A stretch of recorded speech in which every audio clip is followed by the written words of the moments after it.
En la historia de la aviación militar moderna hay aviones que se diseñan para ser los mejores y aviones que se diseñan para ser lo suficientemente buenos al menor costo posible. El F-16 Fighting Falcon comenzó siendo el segundo tipo, un caza ligero y barato que serviría como complemento económico al costoso F-15 Eagle. Nadie en los despachos del Pentágono en 1972 habría apostado a que ese avión de bajo presupuesto terminaría siendo el caza de combate más producido y más exportado del mundo occidental, con más de 4.600 unidades construidas y en servicio en 25 países. Nadie habría predicho que ese diseño básico seguiría siendo fabricado y actualizado más de 50 años después de su primer vuelo, convirtiéndose en la columna vertebral de docenas de fuerzas aéreas que confían sus vidas y su defensa nacional a una máquina cuya concepción original respondía a criterios de economía más que de superioridad tecnológica. La historia del F-16 es la historia de cómo las mejores ideas a veces nacen de las restricciones, no de la abundancia. Dale like, suscríbete y comparte.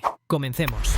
El origen intelectual del F-16 se encuentra en un grupo de pensadores heterodoxos dentro de la comunidad de defensa estadounidense conocido como la Mafia de los Cazas, o Fighter Mafia en inglés. Este grupo, liderado por el coronel John Boyd y el analista de sistemas Pierre Sprey, argumentaba en los años 60 y principios de los 70 que la aviación táctica estadounidense estaba tomando un camino equivocado. La obsesión con la tecnología cada vez más sofisticada, los radares más potentes, los misiles de mayor alcance y los sistemas electrónicos más complejos estaba produciendo aviones enormes, pesados y caros que en el combate real resultaban inferiores a diseños más simples y ágiles. Boyd, que había sido piloto de combate y era conocido en la Fuerza Aérea como el piloto de los 40 segundos porque apostaba a que podía pasar de posición defensiva a ofensiva en menos de ese tiempo contra cualquier rival, había desarrollado una teoría del combate aéreo basada en el concepto de ciclos OODA: observar, orientar, decidir, actuar.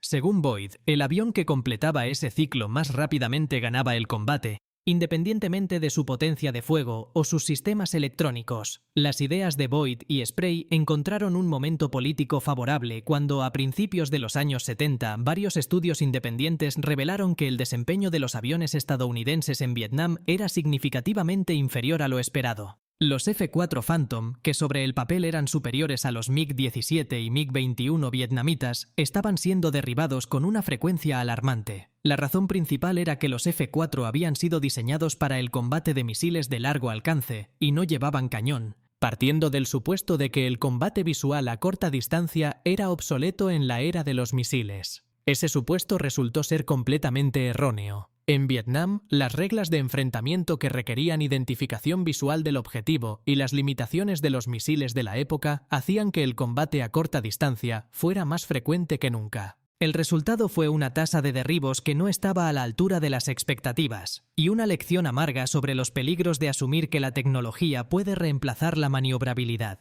En ese contexto, la propuesta de la Fighter Mafia para un caza ligero de combate fue recibida con interés en algunos sectores del Pentágono. El programa Lightweight Fighter, lanzado en 1972, invitó a varios fabricantes a proponer diseños para un caza experimental que priorizara la maniobrabilidad y la simplicidad sobre la sofisticación electrónica. General Dynamics propuso el YF-16 y Northrop el YF-17. Ambos prototipos volaron en 1974, y las pruebas de evaluación comparativa que siguieron se convirtieron en una de las competiciones más fascinantes de la historia de la aviación militar. El YF-16 era inestablemente aerodinámico por diseño, lo que significaba que sin el sistema de control fly-by-wire que lo estabilizaba continuamente, el avión hubiera sido imposible de controlar. Esta inestabilidad calculada le daba una maniobrabilidad excepcional. El mismo principio por el que una flecha es estable en vuelo hace que sea menos maniobrable que un proyectil ligeramente inestable. El YF-16 fue diseñado para ser ese proyectil inestable, mantenido bajo control por ordenadores en lugar de por la aerodinámica pasiva. El YF-16 ganó la competición en enero de 1975. Y fue seleccionado no solo para la Fuerza Aérea de los Estados Unidos, sino también para 4 países de la OTAN que buscaban un reemplazo para sus F-104 Starfighters: Bélgica, Dinamarca, Noruega y los Países Bajos.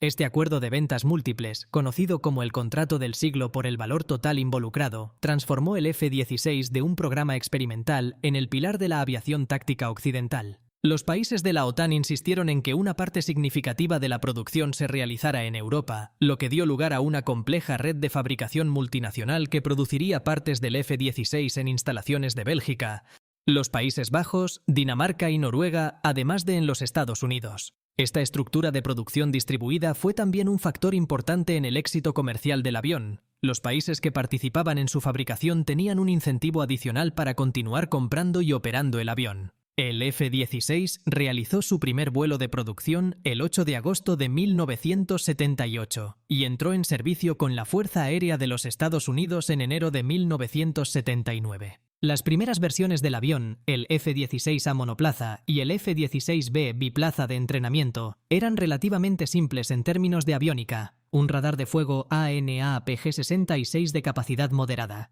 sistemas de navegación básicos y capacidad para emplear misiles de alcance visual y bombas no guiadas. El precio unitario, de aproximadamente $6,2 millones en 1977, era notablemente inferior al del F-15, que costaba más del doble. Esta diferencia de precio fue el argumento central que permitió al F-16 encontrar compradores en todo el mundo, desde Israel hasta Corea del Sur, desde Pakistán hasta Venezuela. Para muchos países, el F-16 representaba el acceso a tecnología de combate de primera línea a un costo que sus presupuestos de defensa podían asumir. Dale like, suscríbete y comparte.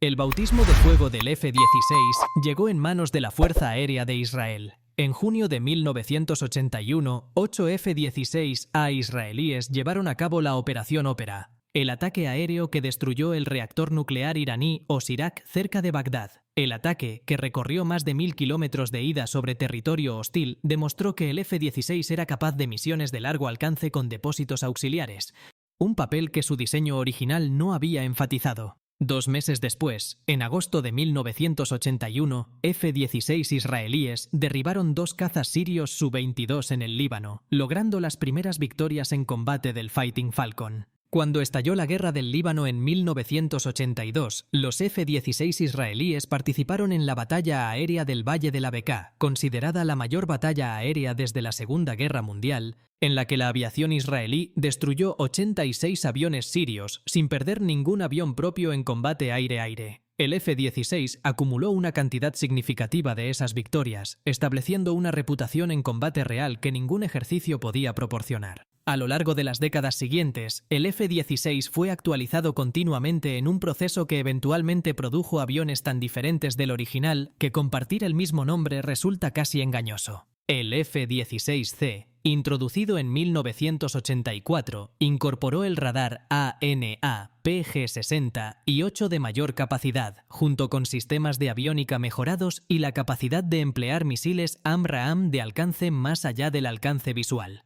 El F-16CJ desarrolló capacidades especializadas de supresión de defensas aéreas enemigas con el misil antirradiación AGM-80 y 8 HARM. El F-16B, la variante más moderna actualmente en producción, incorpora el radar AESA ANAPG-80 y 3, un nuevo sistema de gestión del combate, pantallas en cabina de nueva generación y capacidad para emplear toda la gama de armamento guiado de precisión disponible en el inventario de la Fuerza Aérea Americana. Este F-16 Pinto tiene capacidades que el diseño original de 1972 nunca anticipó, pero conserva la estructura aerodinámica fundamental que Boyd y sus colaboradores concibieron. Ligero, ágil y centrado en la maniobrabilidad como ventaja decisiva. El récord de combate acumulado del F-16 a lo largo de 4 décadas de servicio activo en múltiples conflictos es extraordinario. Aviones de Israel, Pakistán, los Estados Unidos, Turquía y otros operadores han registrado centenares de victorias en combate aire-aire con pérdidas mínimas. En Pakistán, los F-16 han sido utilizados contra aviones afganos e iraníes que violaron el espacio aéreo pakistaní,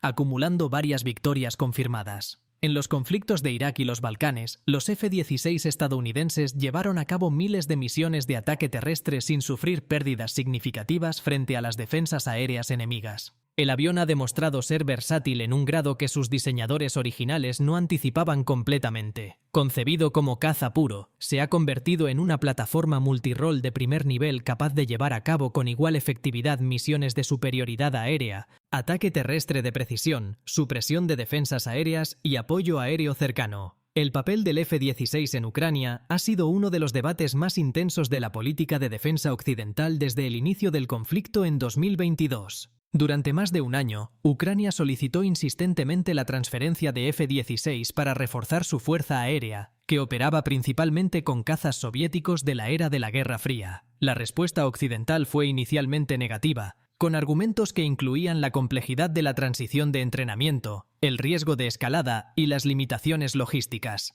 Finalmente, en agosto de 2024, los primeros F-16 transferidos por Países Bajos y Dinamarca llegaron a Ucrania, convirtiéndose en los primeros cazas occidentales de cuarta generación en operar en un conflicto de alta intensidad contra una potencia nuclear. Los resultados iniciales demostraron tanto las capacidades como las limitaciones del avión en ese contexto específico. El F-16 ofrece capacidades significativamente superiores a los cazas soviéticos en términos de sistemas de armas y guerra electrónica, pero requiere una infraestructura de mantenimiento y apoyo logístico que es mucho más difícil de proporcionar en condiciones de guerra que en una base de la OTAN en Europa Occidental. John Boyd, el padre intelectual del F-16, murió en 1997 sin haber recibido el reconocimiento oficial que muchos consideran que merecía. La Fuerza Aérea nunca lo ascendió más allá del rango de coronel, en parte porque sus ideas heterodoxas y su disposición a desafiar a la jerarquía le ganaron tantos enemigos como admiradores. Sin embargo, su influencia en el pensamiento militar moderno es incalculable. La teoría del ciclo OODA que desarrolló ha sido aplicada no solo en el diseño de aviones de combate, sino en estrategia empresarial, gestión de crisis y teoría militar de alto nivel. Y el avión que nació de sus ideas, diseñado para ser simple, ágil y económico, resultó ser tan adaptable y duradero que sigue siendo producido y vendido medio siglo después de su concepción. Esa es quizás la mejor medida del legado de Boyd. No los honores que nunca recibió, sino el avión que sigue volando. Dale like, suscríbete y comparte. Hasta la próxima.